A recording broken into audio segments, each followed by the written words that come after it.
বিসমিল্লাহির রহমানির রহিম। ইয়ানসুরুকুমুল্লাহু ফালা গালিবা লাকুম ওয়া ইয়াখযুলকুম ফামান যাল্লাযী ইয়ানসুরুকুম মিন বা'দিহি ওয়া আলাল্লাহি ফালইয়াতাওয়াক্কালিল মুমিনুন। আল্লাহ যদি তোমাদের সাহায্য করেন তবে কোনো শক্তি তোমাদের উপর প্রাধান্য বিস্তার করতে পারবে না, আর যদি তিনি তোমাদের পরিত্যাগ করে তাহলে এরপর কে আছে তোমাদের সাহায্য করার মতো? কাজেই সত্যিকারের মুমিনদের উচিত আল্লাহর উপরই ভরসা করা। সূরা আলে ইমরান আয়াত নং 160। কোনো মুমিনের যদি কোনো বিষয় প্রার্থনা করতে হয় তবে একমাত্র আল্লাহর কাছেই প্রার্থনা করা উচিত। মুমিন যদি সফলতার জন্য কোনো উপদেশ কামনা করে তবে কুরআনের বাণী তার জন্য উত্তম উপদেশ। ব্যর্থতার গ্লানি থেকে বের হয়ে কোনো মুমিন যদি সফলতার পথে হাঁটার জন্য কোনো মোটিভেশন খোঁজ করে তবে কুরআন সুন্নাহই হলো সর্বোত্তম মোটিভেশন। কিন্তু বর্তমানে আমরা এ যুগে এসে পেয়েছি ফেসবুক, পেয়েছি ইউটিউব, পেয়েছি টিকটক, আরও এ ধরনের অনেক কিছু। আর এগুলো পেয়ে এক একজন এখন হয়ে গেছে বড় দার্শনিক, হয়ে গেছে বড় মোটিভেশনাল। আর এই সস্তা দর্শন ও কুরআন সুন্নাহ বিরোধী আমিময় মোটিভেশন পেয়ে আজ আমরা ভুলে গেছি আল্লাহর উপর ভরসা করার কথা। আজ আমরা ছেড়ে দিয়েছি কোনো সংকট বা দুর্দিনে আল্লাহর কাছে প্রার্থনা করা।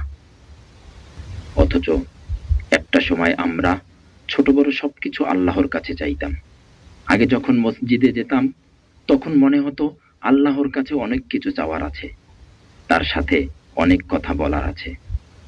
তখনকার সময়টা এমন ছিল যে পরীক্ষার প্রশ্ন যেন কমন পড়ে সেজন্য মন উজাড় করে দিয়ে কত কাকুতি মিনতি করে প্রার্থনা করতাম।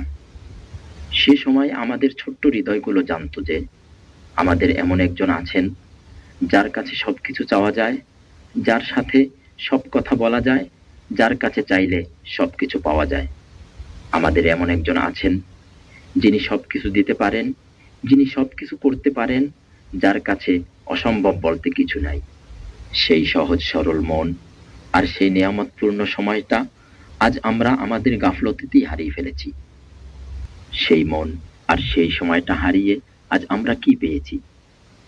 আজ আমরা পেয়েছি ফেসবুক, পেয়েছি ইউটিউব আর টিকটকের মাধ্যমে বেপরোয়া সব মোটিভেশন, পেয়েছি কিছু সস্তা দর্শন।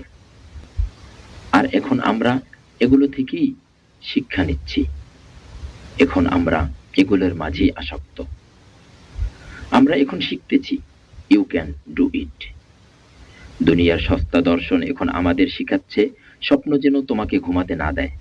ফেসবুক, ইউটিউব আর টিকটকের মতো জিনিসগুলো এখন আমাদের মোটিভেশন দেয় নিজের উপর বিশ্বাস রাখলে কেউ তোমাকে আটকাতে পারবে না। যে কথার মধ্যে, যে দর্শনের মধ্যে আর যে মোটিভেশনের মধ্যে আল্লাহ ভরসার নামগন্ধ খুঁজে পাওয়া যায় না, এমন নানান আমিত্বময় মোটিভেশনে আজ আমরা আসক্ত। বড় আফসোস, এই দুনিয়ার মোটিভেশন রবের সাথে সেই নিষ্পাপ সম্পর্কটা নষ্ট করে দিয়েছে। আজ এই সস্তা দর্শন ও মোটিভেশনে আসক্ত হওয়ার কারণে আল্লাহর কাছে নাছর বান্দার মতো কিছু চাইবার সেই সহজ সরল জীবনটা আজ আমাদের ছেড়ে চলে গেছে অনেক দূরে। অতি সাধারণ কিছু চাইতে গেলেও যে চোখে পানি চলে আসতো, যে চোখ কান্না করত, সারাদিন নাফরমানি করে করে সে চোখ আজ মরুভূমি হয়ে গেছে।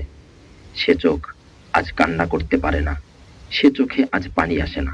নামাজ শেষে মোনাজাতে কান্না করার মাঝে যে চোখ আশার আলো দেখত, যে চোখ রবের কাছে কান্না করার মাঝে পরম সুখ খুঁজে পেত, যে চোখের নোনা পানি গড়িয়ে পড়লেই অন্তর শীতল হয়ে যেত, সে চোখ আজ কাঁদতে পারে না।